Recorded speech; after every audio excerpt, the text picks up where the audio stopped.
اعوذ باللہ من الشیطان الرجیم بسم اللہ الرحمن الرحیم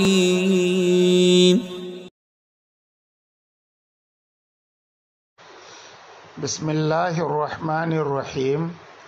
میں مجاہد حسین رضوی، استاذ دارالعلوم غریب نواز الہ آباد، درجہ رابعہ کے متعلمین سے مخاطب ہوں اور شرح جامی بحث اسم کا درس دینے جا رہا ہوں۔ وجوہ اعراب کے اعتبار سے اس میں مورب کے جن اقسام کا اور ان کے اعراب کا ذکر آپ پڑھ رہے تھے، ان میں منصرف اور غیر منصرف کا بھی ذکر آیا تھا۔ ظاہر ہے وہاں پر منصرف اور غیر منصرف کی تعریف نہیں کی گئی تھی، اس لیے ضروری ہوا کہ منصرف اور غیر منصرف کی تعریف کر دی جائے۔ لیکن آپ دیکھیں گے کہ صاحب قافیہ نے غیر منصرف کی تعریف تو کی ہے لیکن منصرف کی تعریف نہیں کی ہے، اور وہ اس لیے کہ اسما میں اس میں منصرف کی تعداد زیادہ ہے اور اس میں غیر منصرف کی تعداد نسبتاً کم ہے، تو جو کم تھا مصنف نے اس کا ذکر کر دیا، اور اسی سے آپ سمجھ جائیں گے کہ ان کے علاوہ جو اسما ہیں وہ سب کے سب منصرف ہیں، اور اس میں غیر منصرف کی تعریف کر دی جائے گی تو اسی تعریف پر قیاس کرتے ہوئے آپ منصرف کی بھی تعریف سمجھ جائیں گے۔ اسی بات کو بیان کرتے ہوئے صاحب شرح جامی ارشاد فرماتے ہیں کہ وَلَمَّا ذَكَرَ فِي تَفْصِيلِ الْمُعْرَبِ الْمُنصَرِفَ وَغَيْرَ الْمُنصَرِفِ، اور جبکہ صاحب قافیہ نے اس میں معرب کی تفصیل میں منصرف کا بھی ذکر کیا اور غیر منصرف کا بھی ذکر کیا، وَكَانَ غَيْرُ الْمُنصَرِفِ أَقَلَّ مِنَ الْمُنصَرِفِ، اور اس میں غیر منصرف اس میں منصرف کی بنسبت یہ قلیل تھے، وَبِمَعْرِفَتِهِ يُعْرَفُ الْمُنصَرِفُ، اور اس میں غیر منصرف کی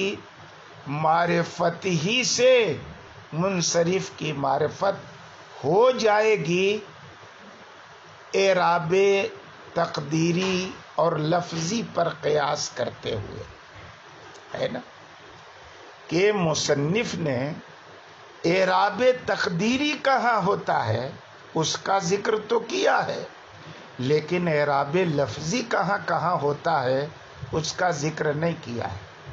وجہ کیا تھی؟ وجہ یہی تھی کہ جن مقامات پہ اعراب تقدیری ہوتا ہے ان مقامات کی تعداد کم ہے، اور جہاں اعراب لفظی ہوتا ہے ان مقامات کی تعداد بہت زیادہ ہے۔ جب آپ کو یہ پتہ چل جائے گا کہ یہاں یہاں اور یہاں اعراب تقدیری ہوتا ہے تو اسی سے آپ اندازہ کر لیں گے کہ ان کے علاوہ بقیہ مقامات پر اعراب تقدیری نہیں ہوتا بلکہ اعراب لفظی ہوتا ہے، اور اسی بنیاد پر مصنف نے غیر منصرف کی تعریف کر دی۔ غیر منصرف کی معرفت جب آپ کو حاصل ہو جائے گی تو اسی سے پتہ چل جائے گا کہ اس کے علاوہ دیگر جو اسماء معرب ہے وہ منصرف ہوتے ہیں۔ کہتے ہیں وقتفا بتعریفی، اور مصنف نے غیر منصرف کی تعریف پر اکتفا کیا اور کہا غیر المنصرف ما، غیر منصرف اسے کہتے ہیں. یہ عام نہیں ہے، بلکہ ما سے مراد اسم مورب ہے، اس لیے کہ بحث اسم کی چل رہی ہے، تو وہاں پر مورب کا بیان جب ہوگا تو اسم مورب ہی مراد ہوگا. مطلق شے مراد نہیں ہوگی، بلکہ غیر منصرف وہ اسم مورب ہے جس میں دو علتیں ہے نا. لیکن محض دو علتوں کی موجودگی کافی نہیں ہے، بلکہ وہ علتیں کیا ہونی چاہیے؟ تو اثرانے، وہ علتیں اثر کرنے والی ہوں.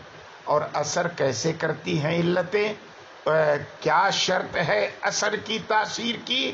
اس کا بیان تفصیل سے آپ آگے پڑھیں گے. کہتے ہیں تو اثرانے، یہ دو علتیں اثر ظاہر کریں. کیسے اثر ظاہر کریں؟ بے اجتماعہما و استجماع شرائطہما فی. تو اثرانے اثر ظاہر کریں. کیسے؟ اپنے اکٹھا ہونے کی بنیاد پر، اور خالی اکٹھا ہونے کی بنیاد پر نہیں، شرائط کے اکٹھا ہونے کی بنیاد پر. کہاں اثر پیدا کریں؟ فی ہے، اس میں مورب میں اثر پیدا کریں. اور کیسا اثر پیدا کریں؟ کہتے اثرن سیجیو ذکرہ، ایسا اثر پیدا کریں جس کا عنقریب تذکرہ آ رہا ہے. چونکہ عنقریب تذکرہ آ رہا ہے، اس لیے یہاں ہم خود بھی اس اثر کا ذکر نہیں کر رہے ہیں. اور یہ علتیں ہونی کون چاہیے؟ مراد مطلق علت نہیں ہے، بلکہ من علل تسع، 9 علتوں میں سے 2 علت ہونی چاہیے. یا واحدۃ منہا تقوم مقامہما، یا یہ کہ ان 9 علتوں میں سے ایک ہی علت ہو. ان 9 علتوں میں سے ایک ہی علت ہو، لیکن یہ ایک علت کیسی ہو؟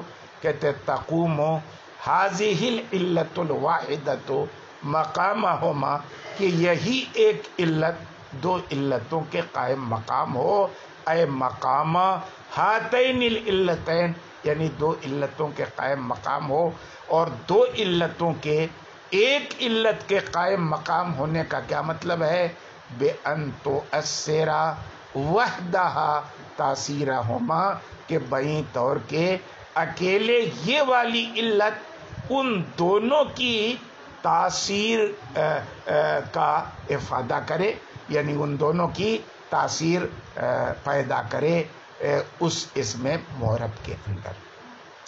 تو آج یہ تمہیدی بحث ہے غیر منصرف کی تعریف کرنے کی، اور اس کے ساتھ ساتھ غیر منصرف کی تعریف ہے. اب آگے انشاءاللہ اس بات کا بیان ہوگا کہ وہ 9 علتیں کون سی ہیں، اور ان 9 علتوں میں کون سی علتیں ایسی ہیں کہ اسم کے غیر منصرف ہونے کے لیے ان میں سے 2 کا ہونا ضروری ہے، اور کون سی علتیں ایسی ہیں کہ ایک ہی علت ان میں سے 2 علتوں کے قائم مقام ہے، اور اکیلی ہی وہ ایک علت اسم مورب کو غیر منصرف بنا دیتی ہے. آج کے سبق میں اتنا ہی، باقی انشاءاللہ کل کے سبق میں ہم پڑھائیں.